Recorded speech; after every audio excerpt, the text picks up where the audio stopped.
y lo que se tiene que hacer, ¿no? Entonces, eso también tiene que ver con la factibilidad técnica, ¿no? O sea, la factibilidad técnica se refiere a a que esa estructura tiene obviamente un mayores años de vida debido fundamentalmente a una buena estructura, ¿no? Una, que se ha tomado las providencias del caso, ¿no? Porque, y con eso tiene mayores años de vida. Entonces, para que esto suceda, principalmente en obras hidroenergéticas, es importante ver, ¿no? El análisis de lo que significa el transporte de sedimentos. ¿Por qué? Porque los sedimentos son los que van a ocasionar el menor años de vida de una, digamos, una maquinaria, ¿no?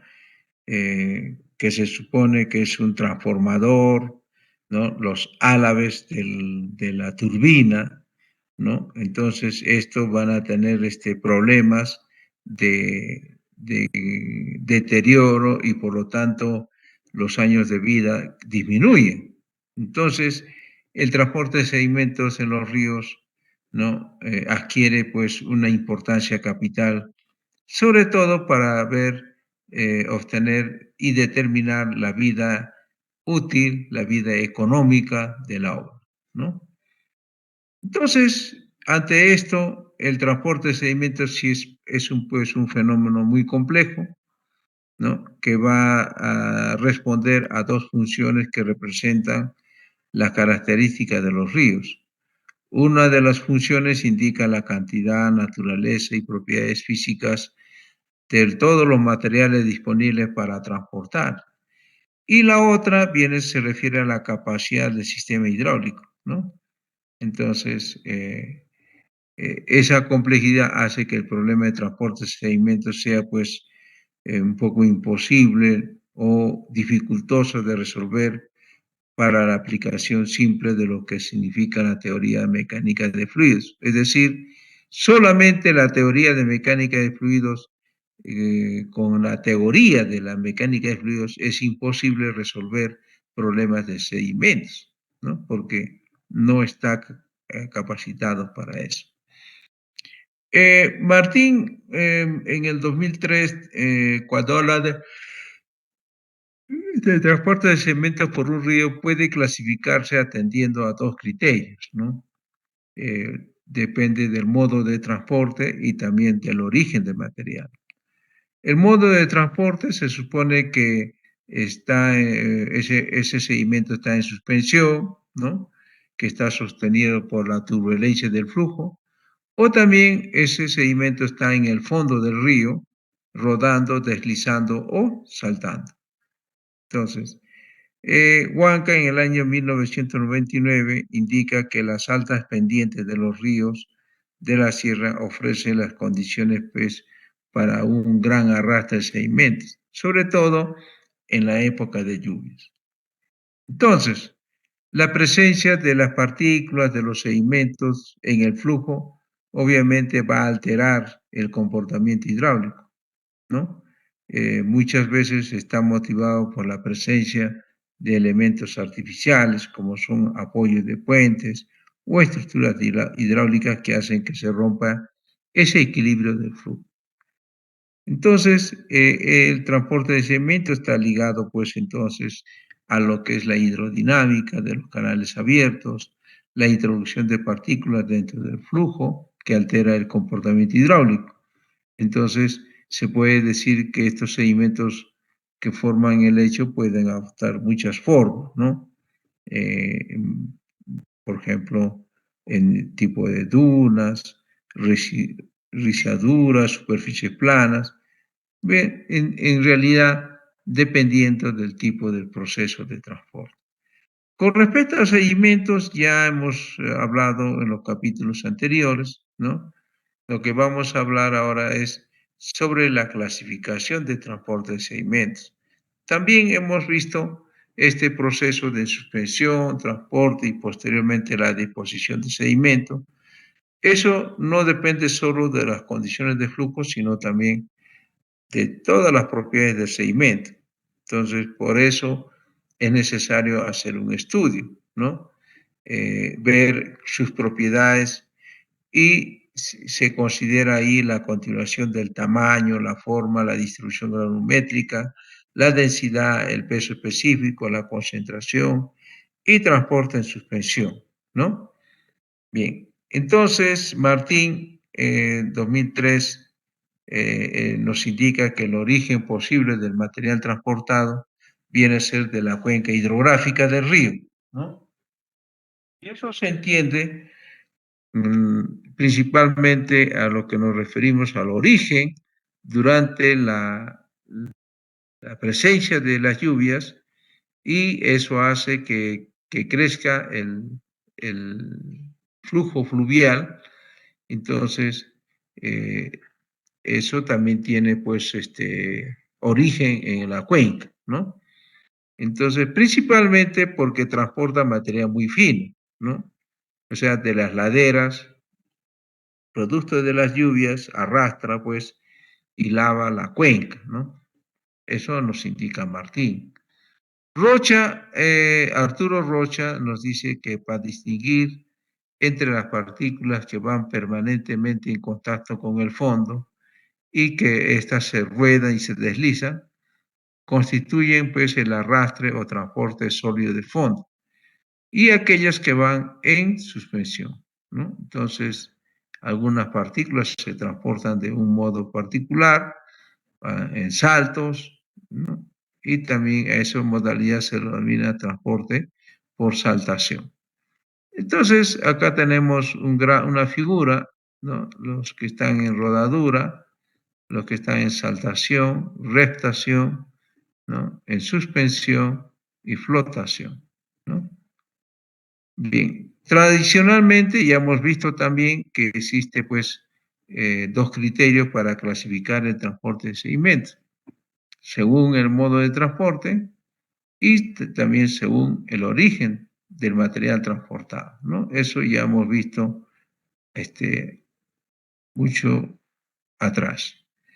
Bien, en cuanto a lo que es la hidráulica fluvial, que también se le denomina ingeniería de ríos, ¿no? Es el que transporta las partículas de fondo, ¿no? Y eso es lo que más repercute en el río en aspectos de su morfología, como es el ancho, la pendiente, ¿no? Porque el flujo del agua causa modificaciones en ese cauce de río, ¿no? Entonces nosotros, por ejemplo, vamos a ver acá, entonces, el cauce del río es este, ¿no? Hacemos un corte transversal al río, ¿no? Entonces, tenemos acá el agua cuando viene una máxima avenida, ¿no? Entonces va arrastrando todo el material que está en este fondo, ¿no? Entonces, por eso es que eh, al arrastrar ese nivel, esa cota, esa rasante, va a disminuir, ¿no? Así, así es, ¿no? Entonces,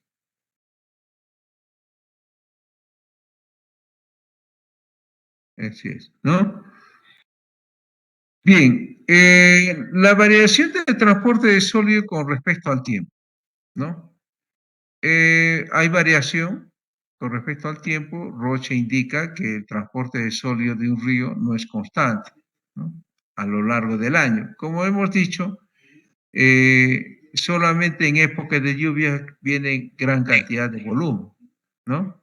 Estamos hablando en la época de diciembre, enero, febrero, marzo. Pero después los demás años son épocas de estiaje, no hay presencia de lluvias, entonces el río, su tirante, ¿no? Va a ser este, ¿no? Así, ¿no? Entonces, Eso en épocas de estiaje. De igual manera, el volumen del agua transportado va a diferir con respecto al año, ¿no? Al tiempo. Porque un año va, por ejemplo, va a pasar por acá. El máximo caudal va a ser este. Otro año va a ser este caudal, ¿no? Y otro año así, varía, ¿no? Entonces, hasta que se presenta posiblemente un caudal máximo extraordinario, ¿no? Q máximo extraordinario, ¿ya?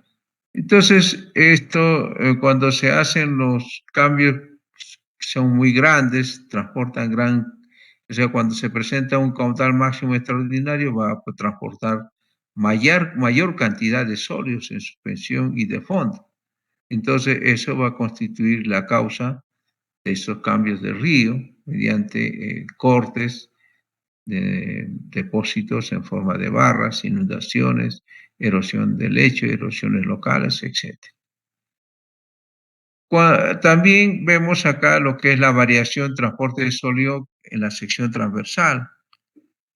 Arturo Rocha señala que en la práctica es usual que en los ríos de alta velocidad, en las que la turbulencia se encuentra plenamente desarrollada, la concentración es prácticamente la misma en toda la sección transversal, siempre que las partículas sean más pequeñas, ¿no? Eso es importante tomar en cuenta, sobre todo cuando hay cambios en la sección transversal del río.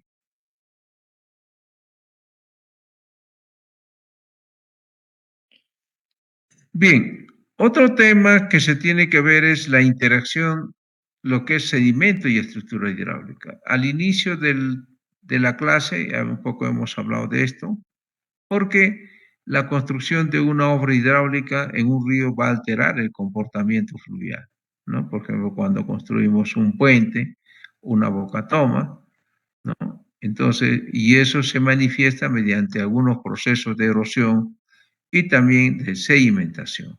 Entonces, esto causa daños a la estructura hidráulica que está en contacto con ellos. Además, se indica, por ejemplo, que hay proyectos desde el punto de vista sedimentológico, que viene a ser, que resulta fundamentalmente el comportamiento de determinadas estructuras, ¿no? Tal es el caso de bocatomas, ¿no? Estas bocatomas han tenido en un mayor o menor grado problemas originados principalmente por los sedimentos, ¿no? Entonces, estos han ido ocasionando problemas, ¿no? Y esto se origina principalmente cuando se tiene la necesidad de mantener en el río un caudal suficientemente grande como para evitar la sedimentación. Entonces, y permite el arrastre de sólido no captado. Entonces, la construcción de una obra de toma representa una alteración a esas condiciones normales de escurrimiento y por lo tanto debe esperarse cambios fluviomorfológicos importantes como son la erosión y la sedimentación, ¿no? Entonces, para estructuras bastante importantes, es imperativo pues, recurrir siempre a un estudio, a un modelamiento hidráulico, ¿no? Bien. A ver,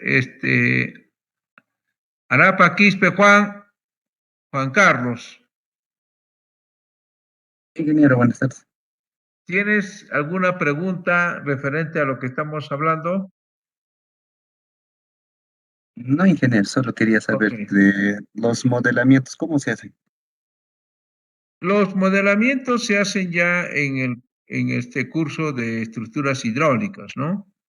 En donde tenemos que determinar, dimensionar la estructura, entonces se calcula, ¿no? Se determina teóricamente, pero estas tienen que hacerse un modelamiento, una réplica de lo que sería algo real, pero en pequeño, ¿no? Entonces, ver cómo representa eso, qué pasaría, ¿no? Cuando tiene cierto caudal y cuando se pone una estructura, entonces ahí se va a observar los problemas que tendría el río ante la presencia de esa estructura. Entonces, eso obviamente es parte también de lo que es la hidráulica en cuanto a lo que es el modelamiento, ¿no? Pero para eso nosotros primero tenemos que calcular, ¿no? Y en función de ese cálculo, de qué cantidad nosotros agregamos eso y soltamos en ese modelamiento el, los materiales de sedimentos. Entonces, y se observa cómo es que su comportamiento que podría darse en la vida real, ¿no? Bien, entonces, como tenemos que calcular, entonces nosotros tenemos acá el cálculo del transporte de sedimento de fondo. ¿Cuáles son los sedimentos de fondo? Entonces, acá, por ejemplo, hay arena, grava, ¿no es cierto?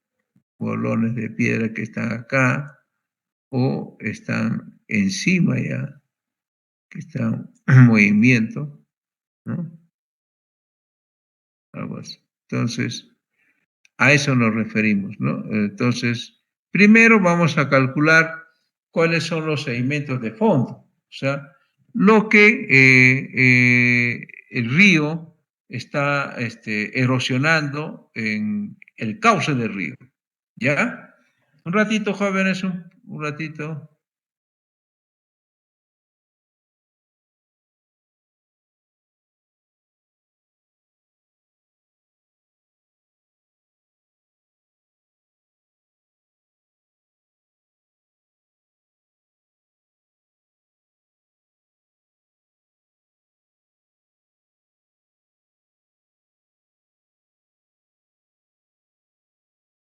Bien, entonces vamos a hacer el cálculo de transporte de sedimentos de fondo. Al final, todo lo que hemos hecho, todo lo que hemos hablado durante el curso de este semestre, llegamos a este nivel, ¿no? A calcular el transporte de sedimentos de fondo.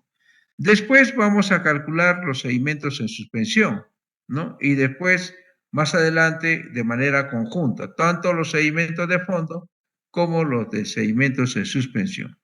Está claro decir, ¿no? Nuevamente, ¿no? Lo siguiente, ¿no? Que los transportes de sólidos de fondo son las gravas, piedras, arena gruesa, todo que está en el lecho del río, ¿no? En el lecho del río, ¿ok? Y en suspensión es lo que está flotando, ¿no? O sea, está por la turbulencia del río, ¿no? Está pues en suspensión, ¿no? Así, está en suspensión. Y eso se caracteriza porque tiene un color más o menos marrón, color ladrillo, ¿no? Es el color de la arcilla. Entonces, de los limos y arenas finas, etcétera, que provienen principalmente del lavado de las laderas de la cuenca, ¿no? Entonces, ¿quién afecta eso? Principalmente las precipitaciones pluviales, ¿no? Entonces, es lo que ocasionan los sedimentos en suspensión, ¿no? Entonces, lo primero que vamos a calcular es el transporte de sedimentos de fondo, es decir, todas las piedras, gravas, arenas gruesas, etcétera, que están en el lecho del río. Eso primero. Y luego vamos a calcular lo que están en suspensión. Bien. Entonces, eh, todo Rocha, nuevamente hablamos de Rocha, ¿no? Porque Arturo Rocha es uno de los ingenieros que ha desarrollado en buena parte todo lo que es la hidráulica fluvial. Entonces, Indica que toda corriente posee una capacidad de transporte de sólido de fondo, ¿no? Lo que en otras palabras significa que un río, ¿no? No tiene una capacidad ilimitada, sobre todo para arrastrar sólidos. Entonces, se denomina capacidad de transporte a la máxima cantidad de material que arrastra el río, ¿no? Del cauce del río. Y a eso se le llama material sólido de fondo, ¿no? Ahora, ese material sólido de fondo tiene una granulometría, ¿no? Entonces, que la corriente transporta con un caudal dado, ¿no? Cuando hablamos de gasto dado, estamos diciendo caudal dado, porque caudal y gasto, ¿no? Son sinónimos. Luego, si nosotros medimos de manera directa el gasto del sólido de fondo o el caudal sólido del fondo, va a ser casi prácticamente imposible. Por lo menos en ríos donde tienen fuerte pendiente, va a ser difícil controlar eso. Entonces, siempre se tiene instrumentos, ¿no? Muy simples que se pueden utilizar para la toma de muestras de fondo. Y esto lo hacemos con el objetivo de determinar la granulometría y usar esta información, obviamente, en las fórmulas conocidos para el cálculo de, los sedimentos o de fondo, ¿no? Hay que tener presente también que a medida que el gasto aumenta, ¿no? Va aumentando también el movimiento de las partículas, ¿no? En este caso de mayor tamaño. De modo que para cada gasto debe existir un tamaño representativo de las partículas en movimiento. Entonces, las ecuaciones que vamos a utilizar en el cálculo de transporte de fondo son fórmulas que tratan de cuantificar el caudal sólido, ¿no? No el caudal líquido, sino el caudal sólido en función de sus características hidráulicas, de las características geométricas y granulométricas del lecho del río. Entonces, como son tantas las variables que intervienen a esta complejidad de lo que es la mecánica de transporte de sedimentos, entonces no siempre ha sido posible encontrar una ecuación dinámica de lo que es transporte de fondo. Entonces, muchos autores han propuesto una serie de ecuaciones aproximadas. En este caso, estamos hablando de ecuaciones empíricas, semiempíricas o basados en diferentes teorías que presentan diversas limitaciones. Pues una limitación importante en la ecuación de transporte en el régimen uniforme es el desconocimiento, ¿no? De cómo influye el caudal sólido del sedimento, sobre todo de una curva granulométrica, ¿no? Como ya hemos visto en las clases pasadas o en la primera unidad, ¿no? En este caso, para determinar el diámetro específico. Entonces, este es siempre un problema muy complejo, ya que existen pues varios fenómenos implicados como es la segregación del sedimento, ¿no? ¿No? Eso significa una desigualdad en la distribución, ¿no? En lo que es la profundidad del flujo. Entonces, estos fenómenos van a variar, ¿no? Hacen variar en todo caso la viscosidad aparente del agua, la rugosidad, entre otros, ¿no? Entonces, las ecuaciones de transporte de fondo son fórmulas unívocas entre lo que es el caudal sólido unitario y las características hidráulicas. Entonces, muchas de estas ecuaciones se adoptan de la forma QS que está en función, ojo, acá está el esfuerzo cortante y menos el esfuerzo cortante crítico, ¿no? O tensión crítica de Cieles, ¿no? Entonces, de esto se deduce que el caudal sólido es una función que depende directamente del exceso del esfuerzo de corte, o también llamado tensión de corte en el fondo, ¿no? ¿Sobre cuál? Sobre la tensión crítica. Entonces, cuando hablamos del exceso de tensión de corte, estamos hablando del fluido. Y cuando hablamos de la tensión crítica, ¿no? Estamos hablando de la partícula. Entonces, cuando el flujo del agua viene en exceso, entonces va a mover a la partícula. Entonces, a esta tensión crítica lo va a vencer. Entonces, por lo tanto, se da lo que se llama el inicio del movimiento. Entonces, para cuantificar el transporte total de sólidos de fondo, se debe aplicar las fórmulas que nos permite cuantificar esto, ¿no? En este caso, la granulometría. Es importante que hayamos hecho en la primera unidad, determinar la sección transversal del cauce, ¿no? Elevar el agua o gasto líquido para lo que se desea conocer con respecto al transporte, y también lo que es la pendiente hidráulica media a lo largo del cauce. Entonces, visto estos resultados de lo que significa el transporte de sólidos de sedimentos de fondo, podemos decir que existe pues una discrepancia de dos metodologías aplicadas según Roche, ¿no? Dentro de estas metodologías o estas discrepancias, ¿no? Tiene diversos orígenes y va a corresponder a diferentes concepciones, ¿no? De modo que va a ocurrir los fenómenos, uno tiene una base casi exclusivamente teórica y otro, por el contrario, se origina en base a las experiencias de laboratorio.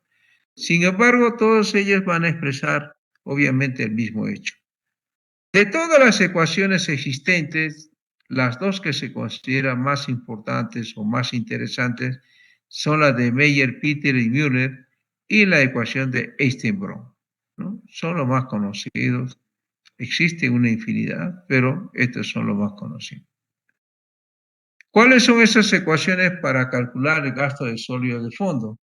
Existen varias fórmulas, ¿no? De cálculo de gasto de sólido de fondo, como es la fórmula de Du Bois, la fórmula de Einstein-Brom, la fórmula de Einstein, la fórmula de Meyer, Peter y Müller, la fórmula de Shields, de Levy, de Garden y de Sankey, ¿no?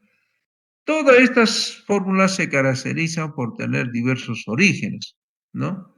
Es decir, corresponde a diferentes concepciones, ¿no?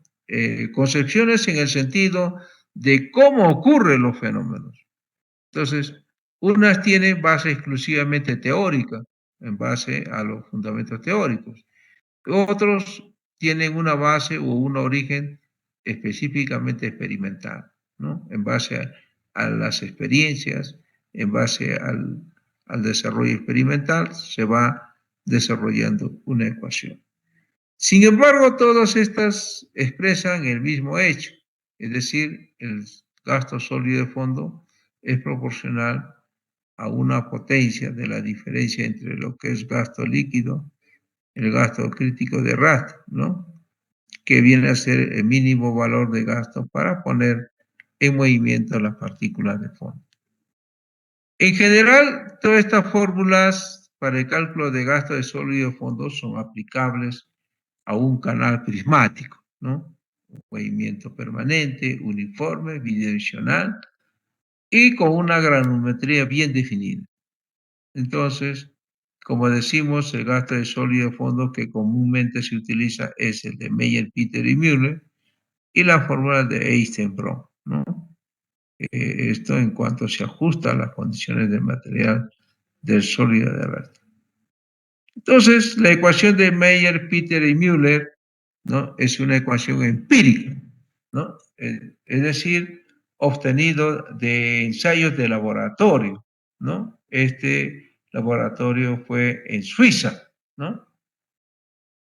Porque los Alpes dan, pues, generan, ¿no? Los ríos que pasan en el sector europeo, ¿no?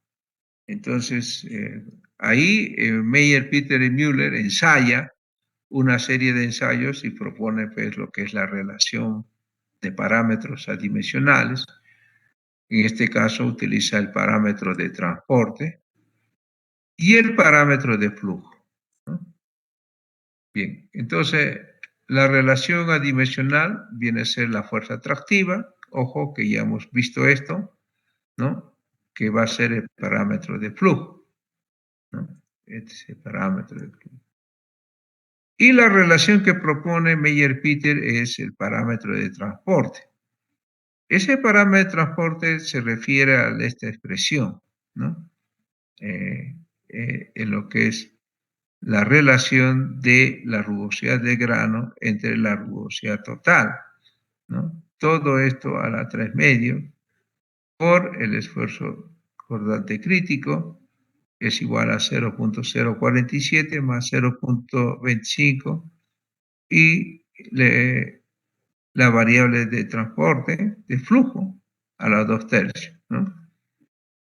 Eh, para hallar el coeficiente de rizos, se divide la rugosidad de grano entre la rugosidad total, todo esto a las 3 medios. Entonces, para yo determinar la rugosidad de rizos o el coeficiente de rizos, calculo este valor, o sea, delta ya sabemos que es 1.65 por el diámetro, por el radio hidráulico y por la pendiente, ¿no? Entonces, con eso ingresamos y encontramos el coeficiente de rizos. Si eso nosotros reemplazamos en la ecuación, ¿no? En este caso, para determinar el parámetro de transporte, entonces obtenemos que el parámetro de flujo, ¿no? Pues el valor de 0.047, ¿no? Y determinamos el transporte de fondo por unidad de ancho, ¿no? Entonces, T sub F es transporte de sólido de fondo, ¿no? Despejando esa ecuación nos va a dar este de acá, ¿no? Es transporte de coeficiente de transporte, peso específico del sólido, gravedad, diámetro, todo esto a la 1 medio, ¿no? Entonces, esta ecuación de Meyer, Peter y Müller es válida para medidas de material inferiores a 3 centímetros y para pendientes de fondo, ¿no? Que son inferiores al 2%. Luego tenemos la ecuación de Einstein.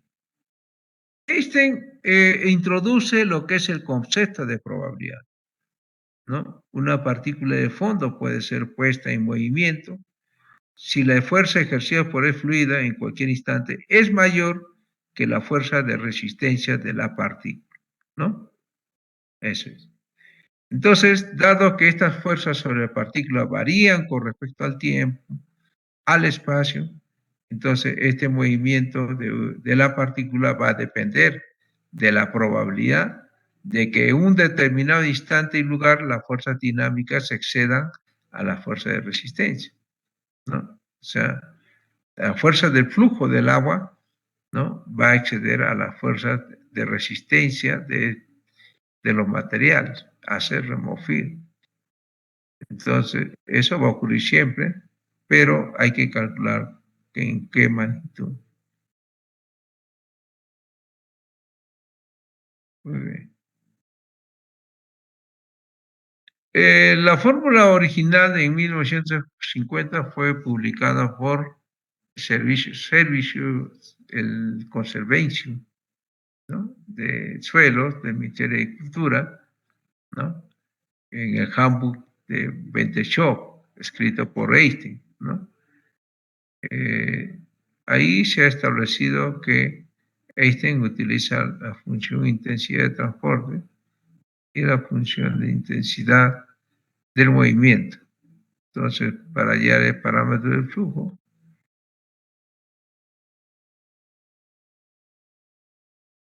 ¿no? Parámetro de flujo y el parámetro de transporte, ¿no? Entonces, el parámetro de transporte está en función del parámetro de flujo, que es esto. Como ustedes verán, acá ya está el diámetro de 50, ¿no? Ya sabemos cómo determinar eso, ¿no? Y el parámetro de transporte, ¿no? Reemplazamos y despejamos. Entonces vamos a tener esta ecuación.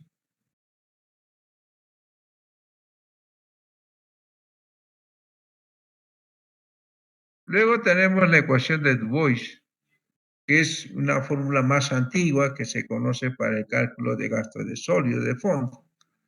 Y esto fue publicado en 1879 por Du Bois, ¿no? Quien partió de la suspensión de considerar que el transporte de fondos se produce por medio de capas, ¿no? Y que este espesor era del mismo orden de magnitud que el diámetro de las partículas. Entonces, Du Bois introdujo este concepto, ¿no? Transporte de sólido y fondo, del parámetro de transporte que depende del diámetro de las partículas, de la fuerza atractiva y de la fuerza atractiva crítica, ¿no? Entonces determina transporte de sólido de fondo. Luego, la ecuación de Shields, también, ¿no? Presenta resultados de los experimentos que efectuó para determinar la fuerza atractiva.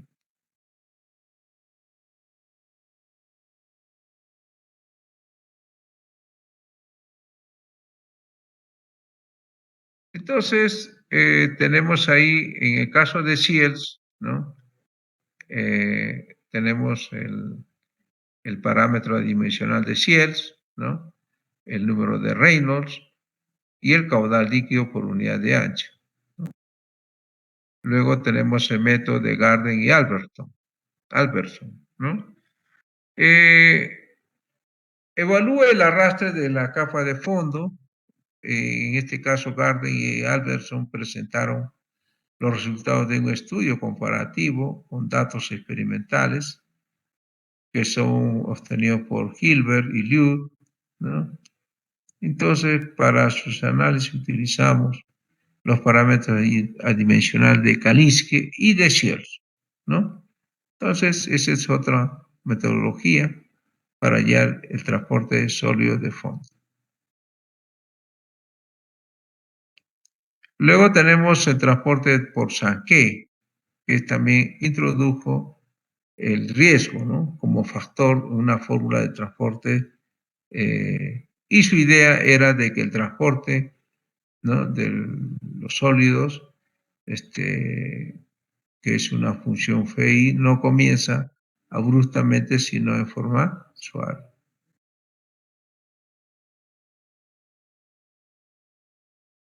Bien. Luego saqué, determinó velocidad de corte, que ya hemos visto, ¿no? En fin, igualmente la velocidad crítica y el de riesgo. Y por último tenemos la fórmula de Einstein-Brom, ¿no? A partir de resultados experimentales, ¿no? Por Gilbert y también Meyer, Peter y Müller, Einstein propuso pues una fórmula, ¿no? Para que es el arrastre de la capa de fondo. Pero en el año 1950 fue completado por Brom. Entonces, así se propone lo que es la cantidad de transporte de sólido, que depende básicamente del parámetro de intensidad de flujo, ¿no? De esta manera, mediante la representación de ese gráfico, relaciona el parámetro de transporte con el parámetro de intensidad de flujo, ¿no? Entonces, acá tenemos las ecuaciones para determinar el transporte de sólidos de fondo.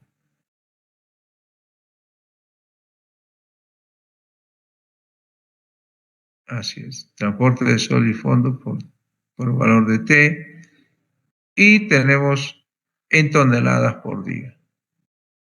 Bien, vamos a hacer este ejemplo, ¿no? Por ejemplo, en el río Cabanías, este caudal es 585 metros cúbicos por segundo, ¿no?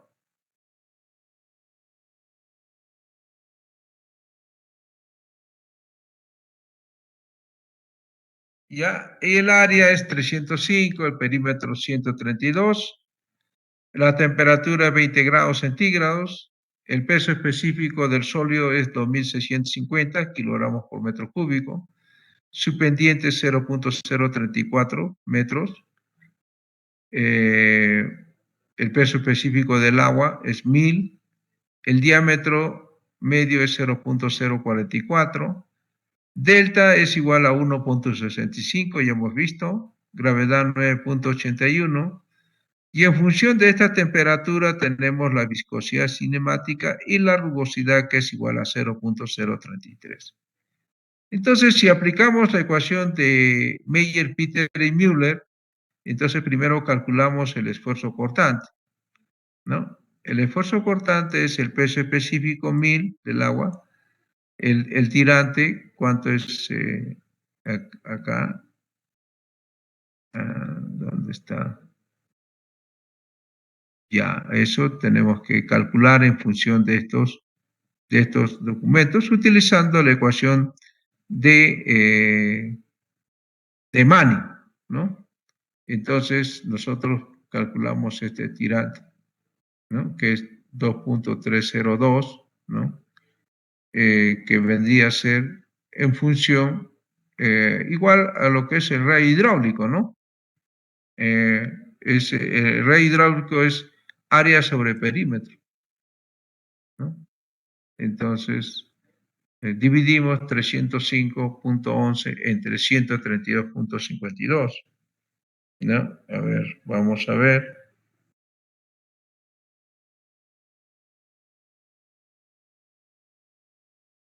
Entonces, acá tenemos 305.11 entre 132.52, igual. 2.302, ahí está, ¿no? Esto en el entendido que el ray hidráulico, ¿no? El ray hidráulico es equivalente al tirante, Y, ¿no? Y lo que es la pendiente está acá, ¿no? Esta es la pendiente, 0.034, entonces determinamos el esfuerzo de corte. Ahí es 7.826. Determinando la fuerza atractiva crítica, o sea, la resistencia de la partícula, ¿no? Entonces será el esfuerzo cortante 7.826, 2650 peso específico del sólido, de la arena, menos 1000 que es peso específico del agua, por el diámetro que es 0.04, 0.0040. Entonces, el esfuerzo cortante es 1.078. Luego se obtiene el gráfico del coeficiente de rizos, ¿no? Rizos, para esto necesitamos determinar este parámetro. Delta es 1.65, el diámetro es 0.0044, el radio hidráulico 2.302, ya hemos visto, y la pendiente 0.0034. Y eso nos da 0.93. Entonces nosotros entramos a este gráfico, 0.93, ¿no?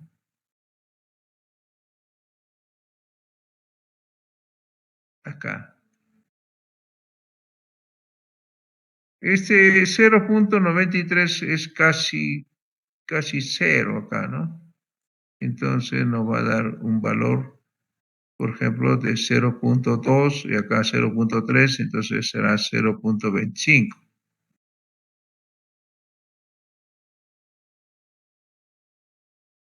0.25. Entonces vamos a ver acá, en el ejemplo,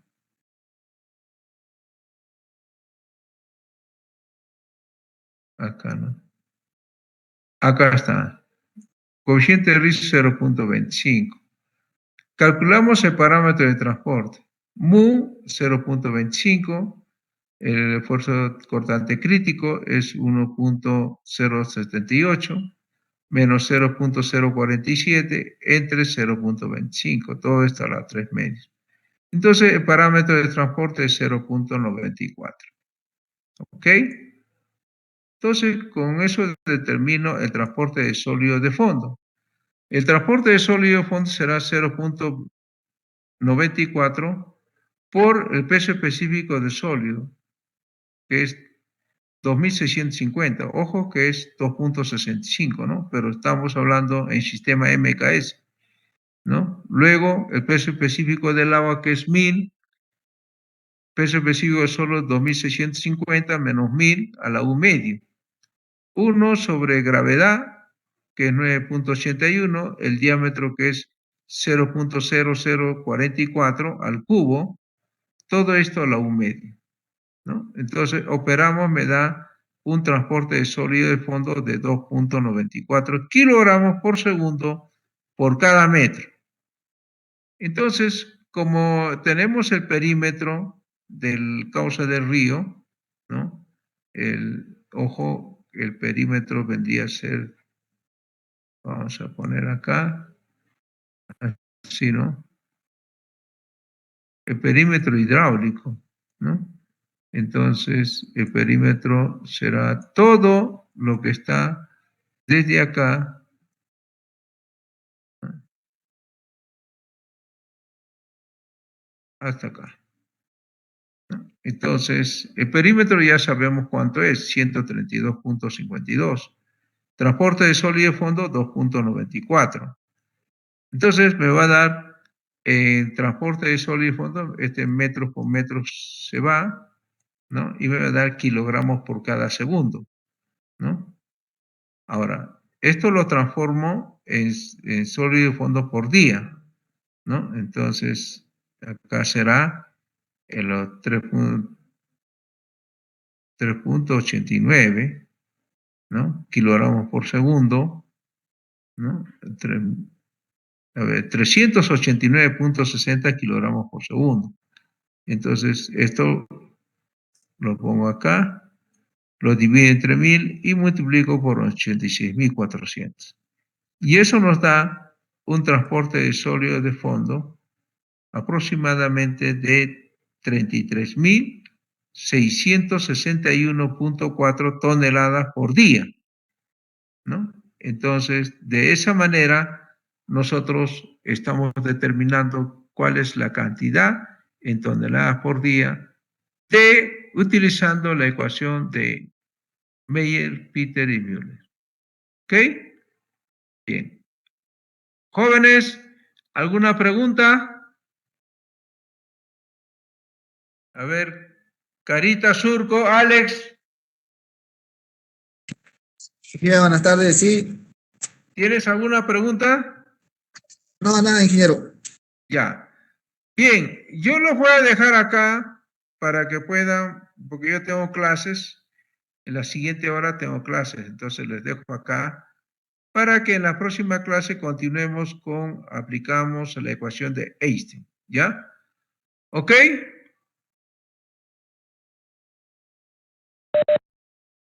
Está bien, ingeniero, Sí. está bien. Ok. Quedamos para la próxima clase, la semana que viene, ¿ya?